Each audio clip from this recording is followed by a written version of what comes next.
పుట్టీలు నేను తయారు చేస్తాను నా మనవరాల కొరకు. దాంట్లో కావాల్సిన పదార్థాలు పసుపు, కారం, మసాలా, ఉప్పు, యాలకులు, దాల్చిన చెక్క, లవంగాలు, అల్లం, ఆయిల్.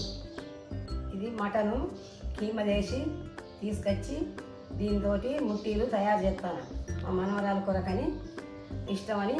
కారం, ఉప్పు,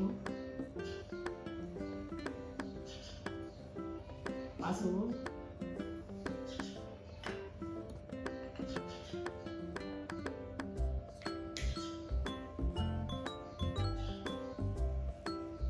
కొంచెం ఆయిల్ వేసి మటన్ వేసి అంతా మిక్స్ చేయాలి. చేసి ఉండలు కట్టాలి.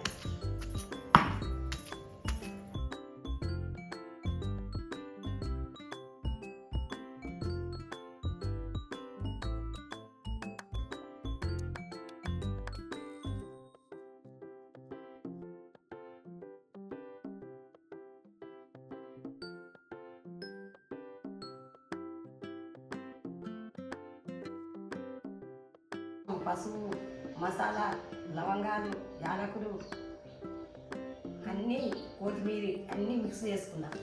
ఇప్పుడు ఉండలు కడతాను.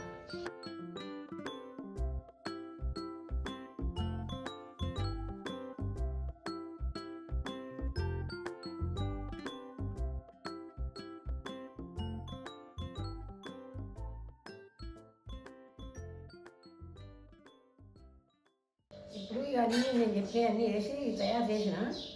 ఇది మనం మూకుడు పెట్టి పొయ్యి మీద కూరలో పోసినట్టే మామూలుగా నూనె పోసి ఇవన్నీ ఉండలు వేయాలి. వేసి ఒక పావు గంట అర్ధగంట సేపు ఉడికించుకోవాలి. కింది మీద కనుకుంటా ఉడికించుకున్నాక ఇక అప్పుడు ఆఫ్ చేసి ఇక అన్నంలో భోంచేయాలి. మంచిగా నూనెలో వేగినట్టు అంటే 15 రోజుల దాకా నిల్వ ఉంటుంది.